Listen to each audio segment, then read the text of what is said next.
Alors, je vous parlais de la Gestalt théorie appliquée au design de logo. Donc, c'est un mot allemand qui veut dire forme. Les principes de la Gestalt en design de logo.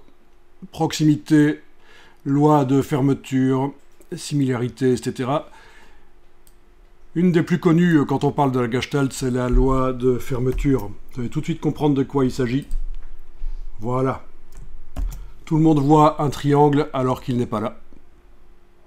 Il est uniquement visible par la présence des trois formes blanches. Et donc ça peut être utilisé en design de logo, notamment. On fait apparaître une forme alors qu'elle n'y est pas. J'ai fait une recherche dans Google en tapant ceci, Law of Closure Logo Examples. Formes qui sont visibles dans les logos alors qu'elles n'existent pas. Elles sont là parce qu'il y a la présence des autres formes qui permettent de le voir. Comme le poteau ici, il n'existe pas, mais vous le voyez quand même dans votre tête. Même le logo Adobe. Peut-être que certains parmi vous ont déjà vu ce genre de logo et on leur a donné un autre nom.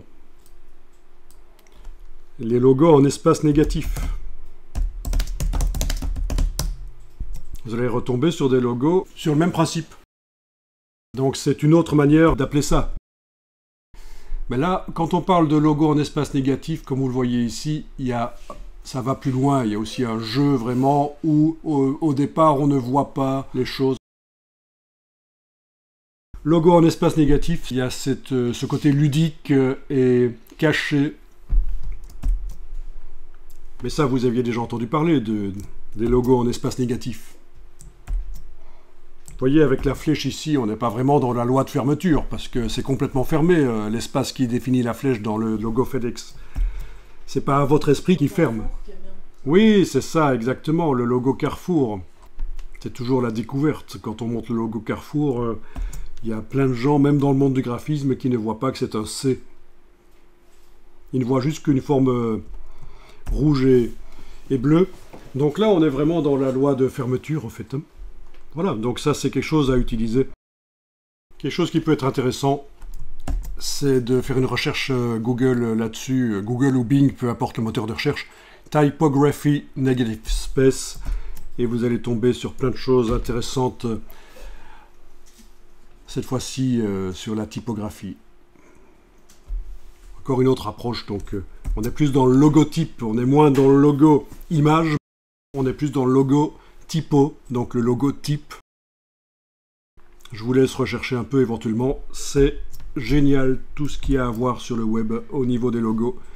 Et quand on tape pas seulement le mot logo dans Google, mais qu'on précise ce qu'on vient de voir là, negative space ou law of closure, eh bien ça ouvre vraiment plein d'images, ça montre plein d'images intéressantes. Donc la loi de fermeture ou loi de clôture, c'est la Gestalt.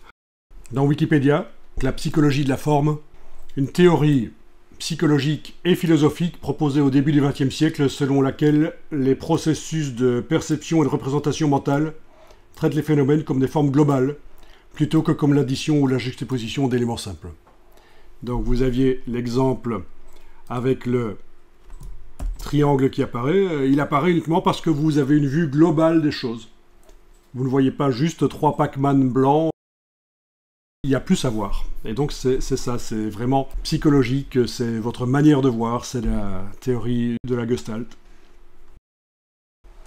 Oui, bel exemple ici aussi. Où vous devriez normalement voir un cube dessiné en ligne, alors qu'il n'existe pas. Ça, c'est sur la page Wikipédia.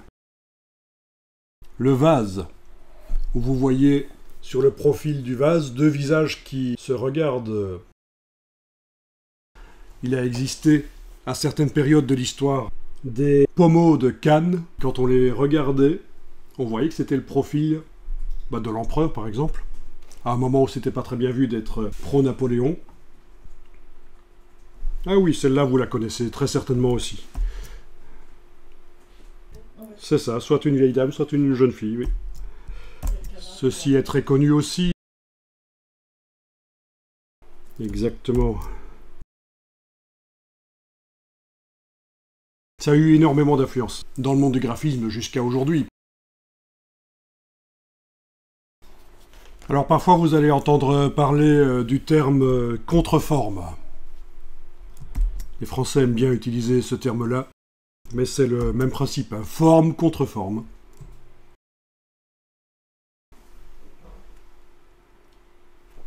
On est donc dans la loi de fermeture. Très intéressant de faire une recherche dans Google là-dessus pour voir des bons exemples de logos. Parce que c'est un jeu graphique aussi, hein. Faire un logo c'est un jeu, mais ça demande de la recherche. Et ça prend du temps. Et quand le budget n'est pas là, c'est pas évident.